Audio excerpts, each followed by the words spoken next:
అనగనగా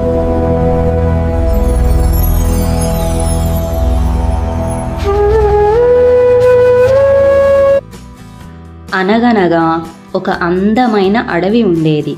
ఆ అడవిలో రకరకాల జంతువులు, అందమైన పక్షులు కలిసిమెలిసి ఎంతో సంతోషంగా జీవనం సాగిస్తూ ఉండేవి. ఆ అడవికి రారాజు ఒక సింహం. సింహం చూడటానికి చాలా భయంకరంగా, క్రూరంగా ఉండేది. ఆ అడవి మధ్యలో ఒక అందమైన నీటి కొలను ఉండేది. ఆ కొలనులో అందమైన తాబేళ్ళు, అందమైన చేపలు హాయిగా జీవనం సాగించేవి. ఆ నీటి కొలను ఒడ్డున బాగా పెరిగిన పెద్ద చెట్టు ఉండేది.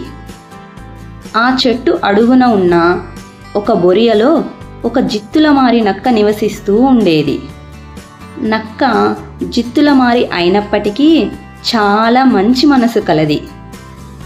ఆ నక్క పక్కనే ఉన్న కొలనులోని ఒక అందమైన తాబేలుతో స్నేహం చేసింది.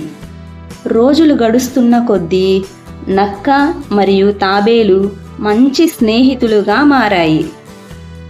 ప్రతిరోజు సాయంత్రం నక్క మరియు తాబేలు ఆ కొలను గట్టున కూర్చొని అందమైన ప్రకృతిని ఆస్వాదిస్తూ సరదాగా కబుర్లు చెప్పుకుంటూ గడిపేవి. చూసావా మిత్రమా, ఈరోజు ప్రకృతి చాలా అందంగా, ఎంతో ఆహ్లాదకరంగా ఉన్నది. అవును, నిజమే మిత్రమా. ఈ ప్రకృతిని చూస్తూ ఉంటే ఒళ్ళు పులకరించిపోతోంది. అవును మిత్రమా, ఈ అడవికి రారాజు అయిన సింహం చాలా క్రూరంగా ప్రవర్తిస్తుంది అంట, నిజమేనా? అవును, నేను కూడా విన్నాను. ఏ జంతువు మీద కూడా దయ చూపకుండా దాడి చేసి తినేస్తుంది అంట మిత్రమా. ఇలా ఉండగా ఒకరోజు సింహానికి ఆకలి వేసి అడవికి వేటకు బయలుదేరింది. కానీ ఆ రోజు ఎంత వెతికినా ఆ సింహానికి ఒక్క జంతువు కూడా కంటపడలేదు. అలా వెతికి వెతికి అలసిపోయిన ఆ సింహంకు బాగా దాహం వేసింది. కనీసం నీళ్లు అయినా తాగుదామని ఆ సింహం నీటిని వెతుక్కుంటూ బయలుదేరింది. అలా నక్క మరియు తాబేలు కబుర్లు చెప్పుకుంటూ ఉన్న కొలను దగ్గరికి వచ్చింది ఆ సింహం.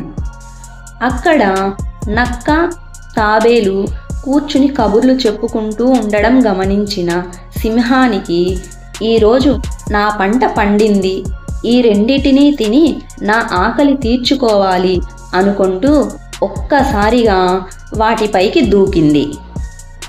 వెంటనే అప్రమత్తమైన నక్క ప్రాణభయంతో పరిగెత్తుకుంటూ వెళ్ళి చెట్టు మొదట్లో ఉన్న బొరియలో దాక్కుంది. వేగంగా పరిగెత్తలేని తాబేలు మాత్రం సింహం నోటికి చిక్కిపోయింది.